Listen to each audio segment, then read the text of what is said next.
Oppo মানেই দুর্ধর্ষ camera, আর সেই ক্যামেরা যদি হয় ওপ্পোর কোনো ফ্ল্যাগশিপ ফোনে তাহলে তো কথাই নেই। তাই তো আপনাদের জন্য নিয়ে এলাম ওপ্পো ফাইন্ড X7 কে। গাইস, এর শুধু ক্যামেরাই না, এখানে যেমন রয়েছে দুর্দান্ত একটি ডিসপ্লে, তেমনি ডিজাইন, পারফরমেন্স, সাথে রয়েছে বড় সাইজের ব্যাটারি ও ফাস্ট চার্জিং এর সুবিধা। আর আপনি যদি এই ফোনটির প্রাইসের সাথে সাথে স্পেসিফিকেশন, ক্যামেরা বা এর পারফরমেন্স সম্পর্কে জানতে চান, তাহলে সঙ্গে থাকুন সম্পূর্ণ ভিডিও জুড়ে। আসুন তাহলে শুরু করি আজকের ভিডিওটি। তো এই হলো আমাদের ওপ্পো ফাইন্ড X7 এর বক্সটি ওপেন করতেই এখানে পেয়ে যাবেন বেশ সুন্দর দেখতে একটি কার্ডবোর্ড বক্স, যেখানে রয়েছে কিছু ইউজার ম্যানুয়াল, সিম ইজেক্টর টুল, সাথে রয়েছে বেশ সুন্দর দেখতে একটি ফোন কেস। এরপরই ফোনটিকে দেখতে পাবেন। ফোনটির নিচেই রয়েছে 100 ওয়াটের ফাস্ট চার্জিং এবং কেবল। বক্সে আপনি মোটামুটি এসবই পেয়ে যাচ্ছেন। ওপ্পো ফাইন্ড X7 এর ডিজাইনের ব্যাপার আসলে এর ব্যাক প্যানেলের ডিজাইন স্টাইলটা এর পূর্বসূরির মতনই করা হয়েছে, অর্থাৎ ডুয়েল কালারের যে কম্বিনেশন ছিল ওইটার কথা বলছি। তবে ক্যামেরা মডিউলের লেন্সের অ্যালাইনমেন্টে অনেকটাই পরিবর্তন আনা হয়েছে। তাছাড়া ক্যামেরা মডিউলটিকে অনেক বড় করেছে। এখানে বেশ বড় করেই হ্যাজেলব্লাডের ব্র্যান্ডিং দেখতে পাচ্ছেন। এলইডি ফ্ল্যাশ লাইটটিকে উপরের লেফট সাইডে ব্যবহার করা হয়েছে। ফোনটির বটম পার্টটি দেখতে পাচ্ছেন, এখানে লেদার ব্যবহার করা হয়েছে। যদি ফোনটির থিকনেসের কথা বলি, এর থিকনেস কিছুটা বেশি, অর্থাৎ 9 মিলিমিটার এর থিকনেস এবং ওয়েট 202 গ্রামের মতো। এই ফোনটির ফ্রেম মেটালের। Purple, black, silver and sky blue এই 4টি কালার অপশন থেকে আপনার পছন্দের কালারটি বেছে নিতে পারবেন। ওভারঅল ফোনটির লুক ডিসেন্ট ছিল।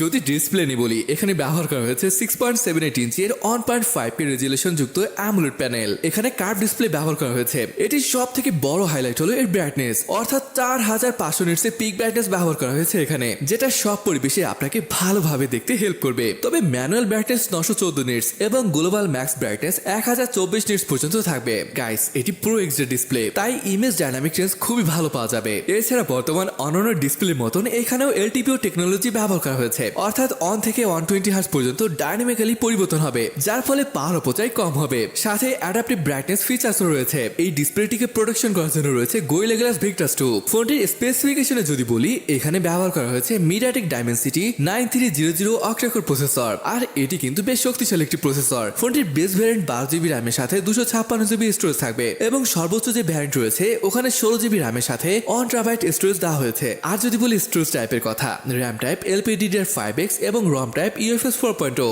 ফোনটির আন্তঃস্ক্রিন কথা আসলে সেটা 2.24 মিলিয়নের উপরে আসে। আর যদি বলি গেমিং এর কথা, high end game Genshin Impact high সেটিংসে 30 মিনিট খেলার পর অ্যাভারেজ ফ্রেম রেট 59.8 FPS পর্যন্ত পাওয়া যাচ্ছিল। মোট কথা হলো ভালোভাবে স্মুথলি গেম প্লে করতে পারবেন, কোনো প্রবলেমই হবে না। ওপ্পো ফাইন্ড X7 এর ব্যাটারির ব্যাপার আসলে এখানে ব্যবহার করা হয়েছে 5000 মিলিঅ্যাম্পিয়ার ব্যাটারি, আর একে চার্জ করার জন্য 100 ওয়াটের অ্যাডাপ্টার ইউজ করা হয়েছে। আর এটি দিয়ে চার্জ করলে 26 মিনিটের মধ্যে 0 থেকে 100% চার্জ করে দিবে ফোনটিকে। ফোনের ওএস দিয়ে বলে ColorOS 14 বেস অন Android 14, আর এখানে এআই এর দারুণ কিছু ফিচার পেয়ে যাবেন, যেটা বেশ ভালো লাগবে। কানেক্টিভিটির কথা আসলে Wi-Fi 7, Bluetooth 5.4 and NFC support রয়েছে। এবার আসুন এই অসাধারণ ফোনটির ক্যামেরা নিয়ে কথা বলি। এর র্যাপ প্যানেলে ট্রিপল ক্যামেরা সেটআপ রয়েছে, যার মেইন ক্যামেরা হিসেবে ব্যবহার করা হয়েছে সনি LYT-808 সেন্সর, যেখানে ওয়াইস এর সাপোর্ট পেয়ে যাবেন। সেকেন্ডারি সেন্সরটি 50 মেগাপিক্সেলের আল্ট্রা ওয়াইড, এবং এটি স্যামসাং এর JN সেন্সর। অন্যটি 64 মেগাপিক্সেলের অমনিভিশন OV64B পেরিস্কোপ টেলিফোটো সেন্সর, যেখানে রয়েছে 3x অপটিক্যাল জুম করার সুযোগ, আর এটাতে ডিজিটাল জুম করতে পারবেন 120x পর্যন্ত। সাথে রয়েছে ওয়াইস এর সাপোর্ট। সেলফি ক্যামেরা হিসেবে ব্যবহার করা হয়েছে 32 মেগাপিক্সেলের সনি IMX709 সেন্সর। এর মেইন ক্যামেরা দিয়ে 4K 30 বা 60 FPS এ ভিডিও শুট করতে পারবেন, আর সেলফি ক্যামেরা দিয়ে 4K 30 FPS এ রেকর্ড করা যাবে। অলরাইট, এখন আসুন এই ফোনটি দিয়ে তোলা কিছু দুর্দান্ত ছবি এবং ভিডিও দেখা যায়।